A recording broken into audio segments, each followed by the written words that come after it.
Assalamualaikum warahmatullahi wabarakatuh. Selamat pagi para netizen di mana saja Anda berada. Salam opini rakyat. Jadong, jahat, bodoh, sombong. Tapi sesungguhnya apa yang dilakukan Kaesang merupakan sebuah bentuk kebebalan. Dia juga sudah menunjukkan rasa tidak tahu malu, bagaimana dia berusaha untuk mengecoh publik dan menjadikan suara-suara publik, kemarahan publik itu sebagai sesuatu yang tidak penting. Sesuatu yang dianggapnya angin lalu belaka. Nah, tiga hal itu sudah dengan begitu cantik dibuat sebuah istilah oleh Syed Hussein Alatas sebagai jadong. Dalam konteks ini, jelas Kaesang, keluarganya, bisa menjadi contoh real apa itu jadong. Jumpa kembali di Views and Ideas Oki Madasari Channel. Kali ini kita akan membahas satu istilah yang diperkenalkan oleh sosiolog terkemuka Syed Hussein Alatas. Jadong. Jahat, bodoh, sombong. Jadi istilah jadong ini kembali terbesit dalam pikiran saya ketika melihat perilaku orang-orang yang jelas sedang menjadi sorotan publik, orang-orang yang sedang sebenarnya kita tunggu pertanggungjawabannya, tapi malah pura-pura tidak peduli atau memang tidak peduli, sok asik, tidak tahu malu, dan bahkan cenderung meremehkan suara publik. Misalnya ketika Kaesang muncul baru-baru ini dengan kaos bertuliskan Putra Mulyono. Beberapa pihak yang kita tahu itu adalah bagian dari pembela mereka, pendukung mereka, kroni-kroni mereka, menggaungkan itu sebagai bentuk bagaimana Kaesang menerima kritik dengan santai, menanggapi dengan elegan, menggunakan cara-cara yang asyik dan lucu untuk menyikapi suara-suara publik. Tapi sesungguhnya apa yang dilakukan Kaesang merupakan sebuah bentuk kebebalan. Dia juga sudah menunjukkan rasa tidak tahu malu, bagaimana dia berusaha untuk mengecoh publik dan menjadikan suara-suara publik, kemarahan publik itu sebagai sesuatu yang tidak penting. Sesuatu yang dianggapnya angin lalu belaka. Nah, lebih dari itu, ini juga sebagai bagian dari apa yang kita juga pernah singgung di episode sebelumnya, bagaimana dia menganggap suara kemarahan publik ini sesuatu yang bisa diremehkan. Nah, kembali ke konsep jadong tadi, jahat, bodoh, dan sombong.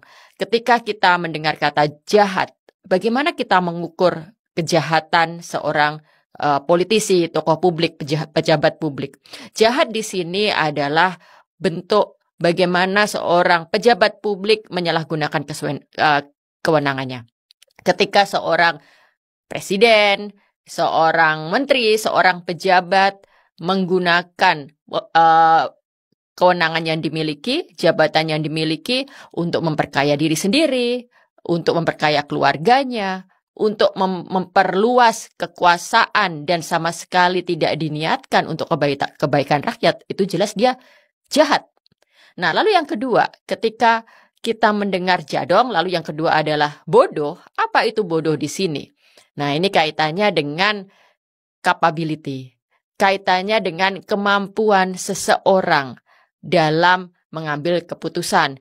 Kemampuan seseorang dalam merespon kritik.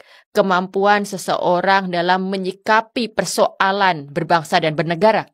Nah, bodoh di sini tentu kaitannya jelas dengan pengetahuan, dengan kemampuan intelektual, dengan kemampuan untuk menganalisis dan merefleksikan persoalan-persoalan yang ada. Lalu yang ketiga, sombong. Sombongnya di sini itu tadi, ketika suara publik dianggap sebagai sesuatu yang tidak penting. Suara publik dianggap sebagai sesuatu yang bisa dilupakan begitu saja. Nggak penting. Nah, jadi tiga hal itu sudah dengan begitu cantik dibuat sebuah istilah oleh Syed Hussein Alatas sebagai jadong. Jadi kalau ingat perilaku orang-orang yang seperti itu, apa yang sedang dilakukan Kaesang sekarang, Dan peristiwa kaos ini, kaos Putra Mulyono ini kan bukan hanya sekali dia lakukan dalam rentetan ini. Sebelumnya dia ketika kita sudah bersuara tentang pesawat jet, tiba-tiba dia muncul di podcast dan berlagak tidak ada apa-apa. Berlagak bahwa semuanya itu bisa selesai hanya dengan cengengesan. Setelah itu kita tahu dia datang ke KPK lalu mengakui itu nebeng. Lagi-lagi penggunaan istilah nebeng itu kan juga mencederai nalar kita bersama, mencederai logika kita bersama. Nah, dalam konteks ini jelas Kaisang, keluarganya bisa menjadi contoh real apa itu jadong. Jahat, bodoh, sombong. Dan tentu kita tidak akan membiarkannya begitu saja. Kita akan menuntut akuntabilitas, kita akan menuntut pertanggungjawaban. Sampai jumpa di Views and Ideas selanjutnya. Kalau misalnya Pak Prabowo ya, kita sebut Pak Prabowo sekarang. Pak Prabowo itu tidak punya pasangan, ya. Tapi kemudian cara menghinanya itu misalnya gini. Nah ini, bagaimana kalimat menghinanya? Kasihan Om Wowo. Ini tanggal 26 Juni. Nggak bisa dimunculkan, kenapa Mas? Ya mungkin karena belum kita sendiri sana ya. Nanti dimunculkan. Kasihan Om Wowo sudah lama cerai, jadi nggak pernah celup lagi tong. Celup apaan gitu? Menurut saya ini kasar banget ini. Pengertian dikit dong tong. Gitu. Ini kan ini saya hanya baca ya. Kalau gitu. kita pakai rasa, tidak hanya pikiran, tapi pakai rasa memang nggak beres. Keterlaluan, nggak beres gitu loh. Kemudian dia juga mengatakan juga ini sudah body shaming ya gitu. Pak Prabowo sebut 99% rakyat RI hidup pas-pasan gitu kan. Benarkah gitu. Dia komentar nih Fuf tanggal 23 Oktober 2018. Tampang lo pas-pasan. Saya ketawa nih, nggak habis pikir saya gitu. Jadi kan memang itu. Nah ini yang tadi sudah saya sebut, tapi supaya lengkap tanggalnya 13 Desember 2018. Ketika ada berita Anies pastikan nikah massal kembali digelar di malam tahun baru 2019. Pas Wowo suruh ikut. Ini kan kasar banget tuh. Masa Pak Prabowo disuruh ikut ya kan? Kalau kalimat semacam itu saya sepakat lah, itu hinaan. Makanya ini bukan membuka aib Mas. Ini nggak ada aib. Saya merasa Pak Prabowo ya sah-sah saja gitu loh. Artinya beliau belum married lagi gitu, atau kemarin sudah ada tanda-tanda kita mau married tapi enggak. Ya itu toh banyak presiden juga di negara-negara lain ya yang juga sendiri gitu tanpa pasangan, fine saja. Bahkan presiden yang pasangannya sama jenis saja juga ada gitu. Saya Prancis begitu. Lah iya makanya itu maksudnya. Kalau ini adalah training center untuk PSSI, untuk sepak bola, untuk timnas. Ada 8 lapangan bola nanti di sini. Jadi ini segera untuk training center sepak bolanya PSSI ini akan segera dikerjakan dan diharapkan selesai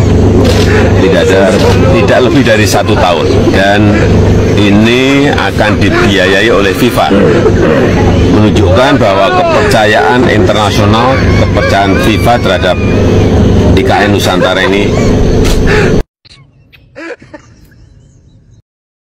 Dari Korea beberapa bulan yang lalu 30 investor, dari Jepang kurang lebih 40 investor, dan dari Singapura 120 investor sudah ke sini. Kalau kita ketemu sama orang yang ngomong begitu ke kita, nggak usah pakai ayat Quran, nggak usah pakai hadis Nabi, nggak usah pakai kata Imam Syafi'i, kata Imam Hanafi, langsung tempeleng mukanya, lepak.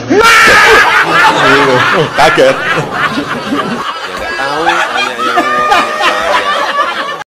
Giliran sudah mau kehilangan kuasa, di setiap tempat kau minta maaf. Pasang muka melas. Selama ini tuli dengan keluhan rakyat. Giliran PHK besar-besaran, kau menghilang. Giliran laskar FPI dibantai, kau belagak pilon. Giliran kasus Kanjuruhan, boro-boro ngomong. Giliran kasus Rempang, kau nggak peduli. Giliran SMK cuma dongeng. Giliran 11 triliun di kantong, boro-boro ada kata minta maaf. Anak kecil juga bisa kalau minta maaf. Ingat, pantun pasti berbalas. Kau tanam angin, badai yang akan kau tuai. Coba lihat bagaimana milik publik dijadikan milik private oleh pengembang PSN PIK 2 dengan mengambil sungai sebagai wilayah mereka, mengambil bantaran sungai sebagai tempat mereka membangun bangunan, dan menjadikan hutan mangrove milik negara, milik perhutani yang sudah ditanam sekian ratus tahun, dipelihara sekian tahun sebagai tempat wisata mereka. Dan karena di gambar mereka ini nilai rencana adalah dibangun jembatan ke sini, ke seberang sini, padahal ini milik negara. Sementara dia tidak membangun apa-apa dan dia akan menikmati semua itu, keuntungan itu adalah untuk mereka. Dan inilah betul-betul negara. Saya lama di birokrasi, pada saat seperti ini maka negara harus mendapatkan kompensasi dan pembagian hasil jangka panjang dari pemanfaatan lingkungan yang seperti ini. Karena ini betul-betul diambil oleh privat, berapa ratus kilometer yang diambil, dan bukan hanya sungai ini loh yang terjadi.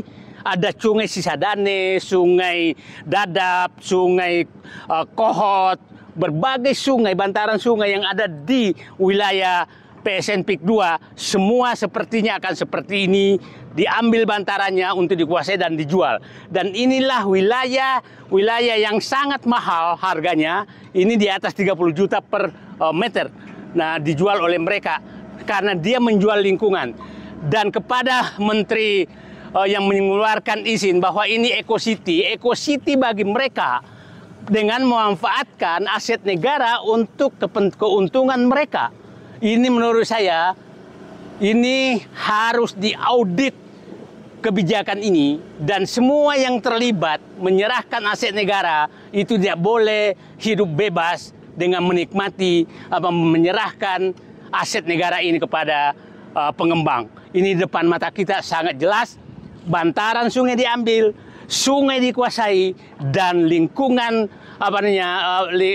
mangrove akan dijadikan tempat wisata oleh mereka tanpa mengeluarkan uang apapun, dengan mengusir rakyat, mengusir perhutani, mengusir masyarakat yang sudah mengelola hutan ini puluhan tahun dengan menata mangrove, dan dia hanya menikmati.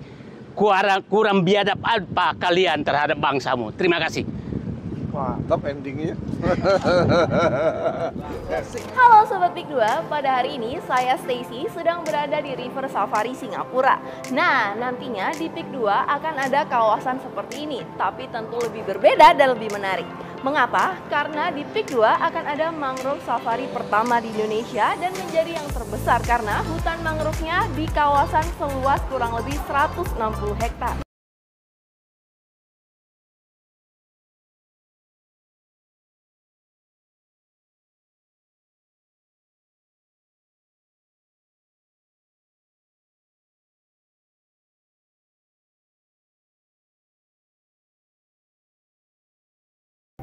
Sobat netizen, apa pendapat Anda? Silahkan ditulis di kolom komentar. Terima kasih telah menyaksikan video ini sampai selesai. Salam hormat. Wassalamualaikum warahmatullahi wabarakatuh.